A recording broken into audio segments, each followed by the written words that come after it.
السلام عليكم. كاين بزاف ديال القصص اللي الانسان ما كيقدرش يستوعبها نظرا ويسبقها نظرا للوحشيه ديالها والخطوره ديالها. قصه اليوم كتدور في دوله انجلترا ما بين فتاه مراهقه العمر ديالها 15 عام وحيوان شرس على هيئه انسان ما كيعرفش اشنو هي الرحمه والشفقه. بنت صغيره ومراهقه كانت كتخدم مربيه للاطفال في المنازل، واخا مازال صغيره عندها خبره كبيره في هذا المجال. هذا العمل ديالها خلاها كتعرف على ناس كبار ورجال كبار في السن. واحد من هاد الرجال هو جيمس اللي تعرفات عليه في البيت ديال الصديق ديالو اللي كانت خدامه في مربيه بالساعات. كيلي وقعات عينها على جيمس وبغاتو من اول نظره. شافت انه هذا ورزين وراجل تعلق به النساء. جيمس فعلا كان معروف عليه انه راجل هادئ وصالح وما تبتش عليه اي خروقات خطيره او جرائم. الناس ما عارفينش هادشي، ولكن جيمس كانت عنده سوابق. مثلا قبل 3 سنين ما يتعرف على كيلي طلقات منه مراته. علاش؟ لانه كان كيعنفها وكيضربها، الامر اللي خلاها تطلب الطلاق منه. وبعد هذا الحادث ديال الطلاق جيمس تعرف على فتاه في عمر ديالها 20 سنه وبقى معاها عامين، ولكن كان كيعنفها وكيضربها وحاول انه يقتلها في حوض الاستحمام، الامر اللي خلاها تهرب منه. ولكن كيلي ما كانتش عارفه اشنو مخبي ورا هذا الحمل الوديع من خطوره وحشيه وحيوانيه. كيلي ولات كتلاقى بجيمس بزاف ديال المرات، تكررات المواعيد بينها وبين جيمس. وفي واحد النهار ما باتتش في المنزل ديال والديها، باتت عند جيمس، الامر اللي خلى والدين كيلي يتصلوا بالشرطه ويبلغوا على الاختفاء ديال كيلي. ولكن في اليوم الموالي مشات كيلي وقالت لهم انها تعطلات في الخدمه، الامر اللي خلاها تمشي عند صاحبتها اللي قريبه للخدمه ديالها وتبات عندها.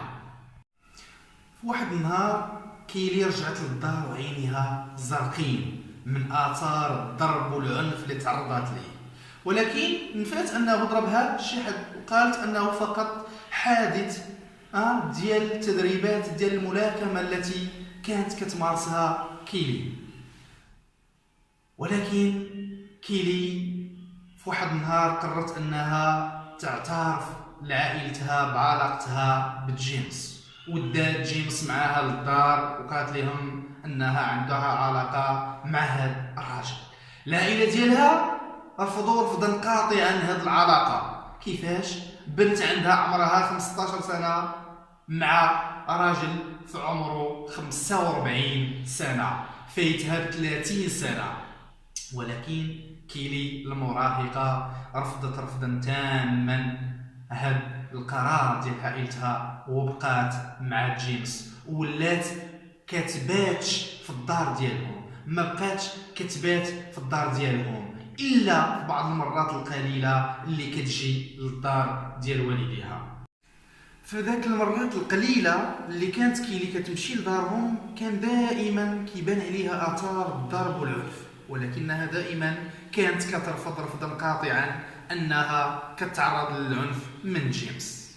وهكذا بعد عده ايام انقطعت اخبار كيلي، ما بقاو سمعوا عليها حتى اخبار، ما بقاتش مشات لدارهم، الامر اللي خلى الام ديالها ترسل الشقيق ديالها لبيت جيمس باش تسول على كيلي. ولكن جيمس قال لهم ان كيلي ما كايناش في الدار، مشات انها تسوق في السوق.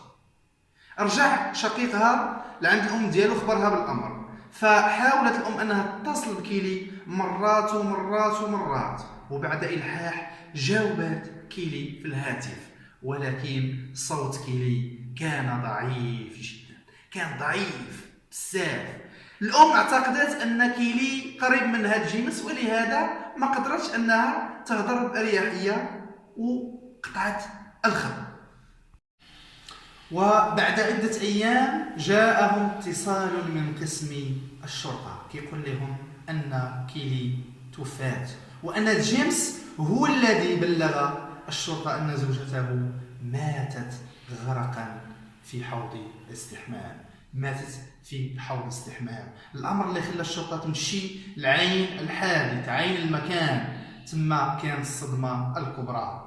شنو لقاو جثة كيلي ممددة على الفراش عارية وعينيها بحيدين.